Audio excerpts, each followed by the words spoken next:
আমার মা বোনদেরকে অনুরোধ করছি, মা বোনেরা কর্ণের মাহফিলে এসেছেন, এই দাওয়াতটুকু আপনাদেরকে দিলাম। আজকেই স্বামী ঘরে যাবে, স্বামীর জন্য একটু খেদমত করেন। স্বামীর যখন খেদমত কোনো মা বোন করে, ভালো করে হাদিসটা শুনে যান, কোনো স্বামীর খেদমত যখন কোনো মা বোন করে, আবার আল্লাহ পাকের আরশ আজিম পর্যন্ত তার জন্য খুশি হয়ে যায়।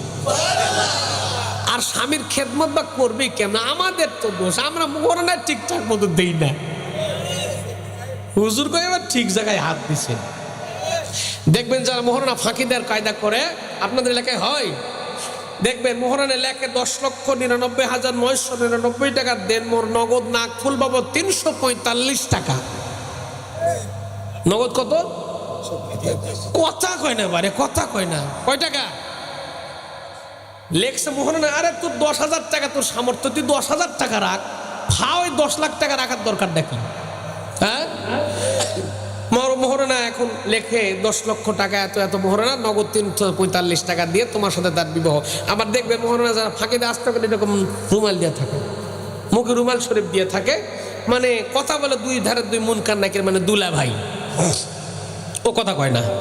যেই শুনছে মেয়েটার কাছে যে বলা হচ্ছে উমুকে উমুক গ্রামের উমুক ছেলের সাথে আপনাদের এলাকায় বিয়েটি হয়তো এরকম করে নাকি, কিন্তু আমার কথার একটু রেসপন্স করেন, হয়তো নাকি এই হুজুর সাহেব মনে করে এই ভাই গেল, যাওয়ার পরে বলতেছে উমুক গ্রামের উমুক ছেলের সাথে তোমার 10,99,999 টাকা দেড় নগদ নাকফুল বাবদ মাত্র 345 টাকা দিয়া এই হাজারার মজলিসে তোমাকে বিয়ে করতে আসে, তুমি কি কবুল? এই শুনে মিস্টার জরিনা বিবি, মিসেস জরিনা বিবি এমন কান্না শুরু করে দিয়েছে, কাঁদতে কাঁদতে বুঝি সাগর বানিয়ে দিবে। গল্প আমি মাঝে মাঝে বিয়ে টিয়ে পড়াই, আমি চিন্তা করি কে রে মেয়েরা কান্দে কেন, হোয়াট ইজ দ্য কজ, কারণটা কে, ঘটনা কে, রিসার্চ করে আমাকে দেখা লাগবে।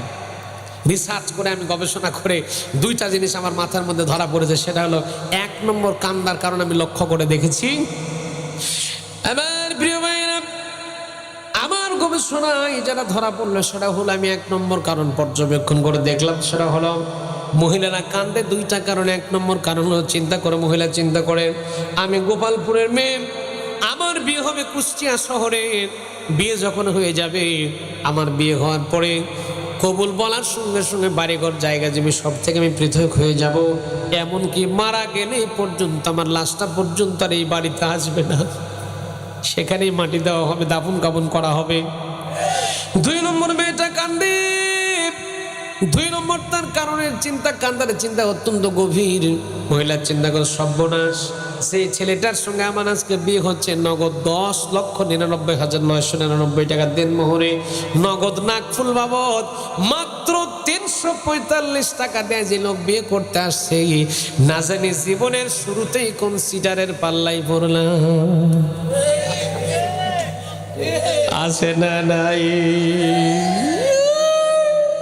যুবকেরা খুশি হয়ে গেছে। ও যুবক, তোমাদের ফেসবুক শরীফ আছে না? ফেসবুকে তো সব পাও, এখন তো সব গুতাগুতির যুগ, ঠিক কিনা জোরে খাও ভাইরা, মানে মোবাইলে দেখেনি আই লাভ, বাবা রে ভাইরা, হামানে করলো কি, শুনতেছেন, হামান করলো কি, এমন বুদ্ধি দিয়ে এই পর্যায়ে যখন তাকে খোদার জায়গায় বসাই দিল। ফেরাউনের বউয়ের নাম কি? ফেরাউনের স্ত্রীর নাম কি ছিল? আল্লাহর বান্দি আছে, আর ইমান কিন্তু ছিল টাটকা, ইমান ছিল প্রস্তুত, ইমান ছিল মজবুত, আল্লাহর প্রতি তার অবিচলতার সাথে ইমান ছিল। আর এইরকম ইমান যতই দুঃখ দুর্দশা যতই কষ্ট হোক না কেন, আমাদের ইমান আল্লাহর জন্য অবিচলতার সাথে দাঁড়িয়ে থাকার দরকার আছে না নাই? যতই দুঃখ দুর্দশা, সেল জুলুম হামলা মামলা কষ্ট ফাঁসি যতই কিছু আসুক না কেন, আল্লাহর বান্দি আসিয়ার মতো ইমান আমাদের দরকার আছে না নাই? যদি আল্লাহর বান্দি আসিয়ার মতো আমাদের ইমান তৈরি হয়ে যেতে পারে, মৃত্যুর সময় আল্লাহ রাব্বুল আলামিন 8টা জান্নাত দেখাতে দেখাতে তার কাছে আমাদের নিয়ে যাবে। আল্লাহ রাব্বুল আলামিন বলেন, ইন্নাল্লাযীনা ক্বালু রাব্বুনাল্লাহু সুম্মা ইসতাকামু তাতানাজ্জালু আলাইহিমুল মালাঈকাতু আল্লা তাখাফু ওয়া লা তাহজানু ওয়া আবশিরু বিল জান্নাতিল্লাতী কুনতুম তুআদুন।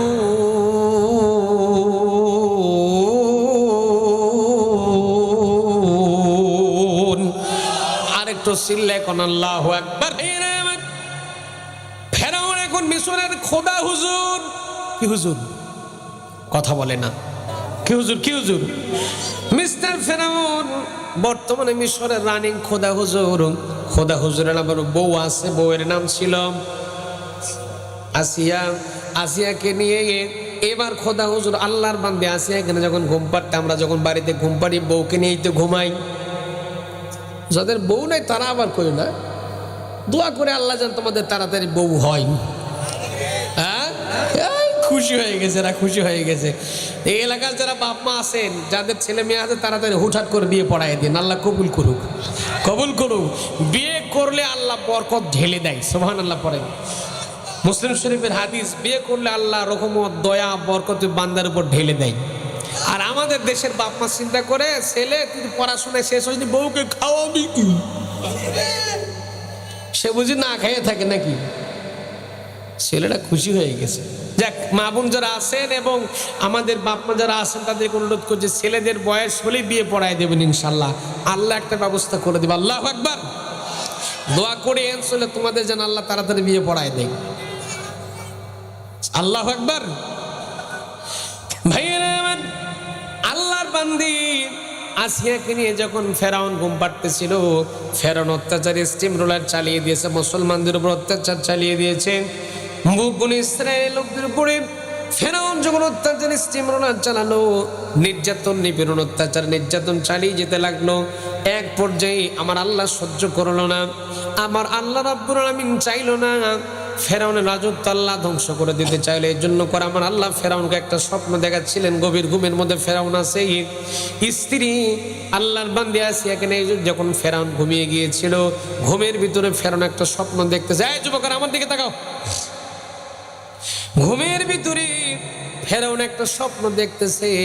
আমার আল্লাহ চাচ্ছেন না ফেরাউনের রাজত্ব থাকুক, আল্লাহ চায় না ফেরাউন ক্ষমতায় টিকে থাকুক, ফেরাউনের চেয়ার ঠিকঠাক থাকুক, ফেরাউন দেশের প্রধানমন্ত্রী হয়ে থাকুক। এটা আল্লাহ চায় না। কে চায় না? কে চায় না? আল্লাহ চায় না।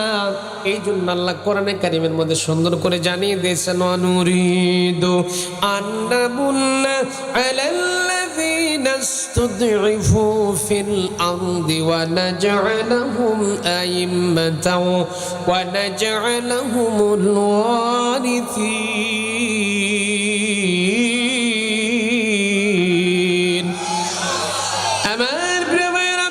আমার আল্লাহ চাইলেন না ফেরাউনের ক্ষমতা থাকুক, ফেরাউনের রাজত্ব থাকুক। আল্লাহ চাইলেন না ফেরাউনের রাজত্ব থাকুক, আল্লাহ চাইলেন ফেরাউনের রাজত্ব ধ্বংস করে দেবো আমি আল্লাহ। ফেরাউন তার স্ত্রী আসিয়া কেনে ঘুম পাড়তেছে। ফেরাউন কিন্তু বর্তমানে মিশরের রানিং খোদা হুজুর। কি হুজুর? ফেরাউন কি হুজুর? ফেরাউন ছিল মিশরের খোদা হুজুর। এবার যখন খোদা ঘুমিয়ে পড়েছে, ঘুমের ভিতরে তার বউ তার পাশে ঘুমাচ্ছে। ঘুমের ভিতরে ফেরাউন স্বপ্ন দেখতেছে, স্বপ্ন যোগে আল্লাহ ফেরাউনকে দেখায় দিতেছে। ফেরাউন ঘুমের ভিতরে স্বপ্ন দেখতেছে, স্বপ্নের মধ্যে ফেরাউন লক্ষ্য করে দেখতেছে প্যালেস্টাইন থেকে ফিলিস্তিনের বুক চিরে ফিলিস্তিন থেকে এক খণ্ড আগুন আসতেছে। আগুন এসে ফেরাউনের রাজদরবার জ্বালায় দিতেছে। ফেরাউনের বিল্ডিং এর মধ্যে আগুন লেগেছে, আগুন দিয়ে দাও দাও করে জ্বলতেছে। জ্বলতে জ্বলতে ফেরাউনের চেয়ারের মধ্যে আগুন লেগেছে, চেয়ার জ্বলছে। চেয়ার জ্বলতে জ্বলতে এবার বডি জ্বলতেছে, আগুনে জামা কাপড় সব পুড়ে যাচ্ছে। ফেরাউন এটা স্বপ্ন দেখতেছে। কি দেখতেছে? স্বপ্ন দেখতেছে। সব লক্ষ্য করে দেখতেছে ফেরাউনের সব কিছু জলাঞ্জলি হয়ে যাচ্ছে, সব জ্বলে পড়ে যায়, ছাই হয়ে যাচ্ছে। কিন্তু ফেরাউন মিশরের কি হুজুর? খোদা হুজুরের সব কিছু জ্বলতেছে। এবার খোদা হুজুর ভয়ের চোটে ঘুমের মধ্যে, মানুষ কিন্তু ঘুমের মধ্যে মধ্যে চমকে ওঠে, ওঠে না? চমকে ওঠে। খোদা হুজুর ঘুমের মধ্যে চমকে উঠেছে, ডাক দিয়ে বলতেছে, চিৎকার মারতেছে আর বলতেছে, জ্বলে গেলাম রে, মরে গেলাম রে, পড়ে গেলাম রে, ছাই হয়ে গেলাম রে, বাঁচাও রে, বাঁচাও রে, বাঁচাও রে। এমন সময় আল্লাহর বান্দে আসিয়া খোদা হুজুরের পাশে ঘুম পাড়তেছিল। আল্লাহর বান্দে আসিয়া এমন জন্য একটা ঠেলা মারছে, এক ঠেলায় খোদা হুজুর খাটের তলে। কোন জায়গায়? ফেরাউন নামক খোদা খোদা হুজুর খাটের তলে পড়ে গেছে। এবার যখন ফেরাউনের ঘুমটা ভাঙলো, ভাঙার পরে ডাকতে বলে, আসিয়া রে, তুমি আমাকে ধাক্কা দিয়ে ফেলাই দিলে কেন? খাটের নিচে তুমি আমাকে ফেলাই দিলে কেন? কি হয়েছে একটা বারের জন্য বলো।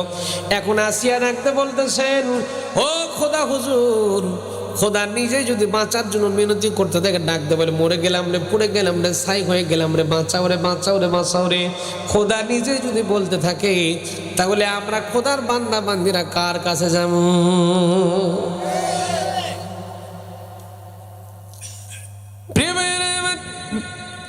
আল্লাহর বান্দা আসিয়া এমন কথা বললেন, সঙ্গে সঙ্গে ফেরাউন ডাকতে বলে, আসিয়া তুমি আমাকে মাঝে মাঝে এমন কথা বলে আমার খুব কষ্ট লাগে। সঙ্গে সঙ্গে ফেরাউনের বিশিষ্ট বুদ্ধিজীবীর নাম ছিল হামান। কি নাম? সকাল হতে না হতে ফেরাউন দৌড়ে চলে গেছে। তার বুদ্ধিজীবী, বিশিষ্ট বুদ্ধিজীবী উপদেষ্টা ছিল হামান। হামানের কাছে গিয়ে ডাকতে বলতে যে, দোস্ত রে, গভীর রাতের বেলায় স্বপ্ন দেখলাম, স্বপ্নের ব্যাখ্যা কি হবে, তাবির হবে, এই ব্যাখ্যা আমাকে জানা লাগবে। স্বপ্নের ব্যাখ্যা না জানলে আমার অসুবিধা আছে। এই যে স্বপ্ন দেখেছি, প্যালেস্টাইন থেকে, ফিলিস্তিন থেকে এক খণ্ড আগুন আসতেছে, এক খণ্ড আগুন এসে আমাকে জ্বালিয়ে দিয়েছে, আমার রাজদরবার জ্বালিয়ে দিয়েছে, ছাই খাই করে পুড়ে সর্বশান্ত করে দিয়েছে। এটার আমার ব্যাখ্যা জানা লাগবে।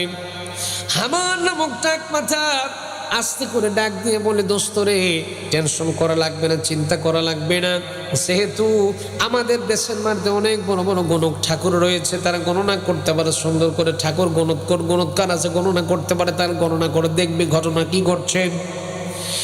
সঙ্গে সঙ্গে অনেকগুলি গণক ঠাকুরকে তারা আনলো, আনার পরে গণনা করা শুরু করলো। এই গণক ঠাকুরেরা গণনা করার পরে ফেরাউনকে ডাক দিয়ে বলো, ও খোদা হুজুর, হুজুর, খোদা হুজুর, আপনার জন্য একটা রেড সিগন্যাল, লাল সংকেত, মানে বিপদ। লাল মানে কি? বিপদ সংকেত না? আমার প্রিয় ভাইয়েরা, গণক ঠাকুর যারা ছিল, এরা তখন ডাকতে বলতেছ, খোদা হুজুর, আপনার জন্য একটা রেড সিগন্যাল, বিপদ সিগন্যাল অপেক্ষা করছে। আপনি যাদেরকে ধরেছিলেন, মেরেছিলেন, হত্যা করেছিলেন, ফাঁসি দিয়েছিলেন, হত্যা করে দুনিয়া থেকে একটা একটা করে বিদায় করে দিয়েছিলেন, সেই বনি ইসরায়েল জাতিকে আপনি সহ্য করতে পারেন নাই। খুব তাড়াতাড়ি ওই বনি ইসরায়েল গোত্রের ভিতর থেকে, বনি ইসরায়েল জাতির ভিতর থেকে একটা পুত্র সন্তান জন্মগ্রহণ করবে।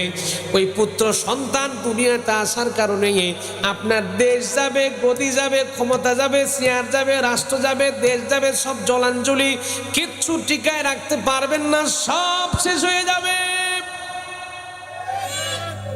আমার প্রিয় ভাইয়েরা, সব শেষ হয়ে যাবে, আপনি টিকাতে পারবেন না, কিচ্ছু ধরে রাখতে পারবেন না।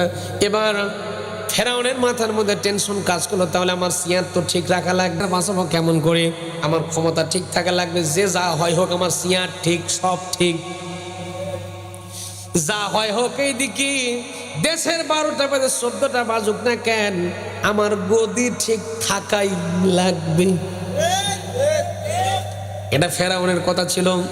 এখন যদি এই কথার সাথে করো রাজনৈতিক দলের কথা মিলে যায়, আমার করার কি আছে? কথা কয় না। প্রিয় ভাইয়েরা, ওয়াজ কিছু বোঝা যায়? মাথার মধ্যে তো কিছু যাচ্ছে নাকি? প্রিয় ভাইয়েরা, হামান বুদ্ধি ছিল, পরামর্শ দিল, বন্ধুরে তোমাকে একটা সুপরামর্শ দে, সেটা হলো কি করা লাগবে, একটা কাম করা লাগবে, তাহলে পুত্র সন্তান আসবে না। মিশরের মাটিতে 2 শ্রেণীর লোক ছিল, একটা ছিল বনি ইসরায়েল, আর একটা ছিল কিপ্তি বংশের লোক। বনি ইসরায়েল যারা ছিল, এরা ছিল নবী মুসা আলাইহিস সালামের বংশের লোক, আর কিপ্তি বংশ যারা ছিল, এরা ছিল ফেরাউনের উত্তরাধিকারী, এরা ছিল ফেরাউনের লোক। প্রিয় ভাইয়েরা, ফেরাউন নিজের ক্ষমতাকে টিকিয়ে রাখার জন্য সব জায়গাতে, পিয়ন থেকে শুরু করে সচিবালয় পর্যন্ত, মন্ত্রণালয় পর্যন্ত, সেক্রেটারিয়েট পর্যন্ত, সচিবালয় পর্যন্ত, সব জায়গাতে নিজের দলের লোককে সব জায়গায় ফেরাউন বসায়া দিয়েছিল, যাতে করে আমার ক্ষমতা পাকাপোক্ত থাকে। ভাইরা, এই চিন্তা করি ফেরাউন যখন ক্ষমতা চালিয়ে দিতে লাগলো, হামানে বুদ্ধি দিল, বন্ধুর একটা কাম করা লাগবে, সেই কাজটা হলো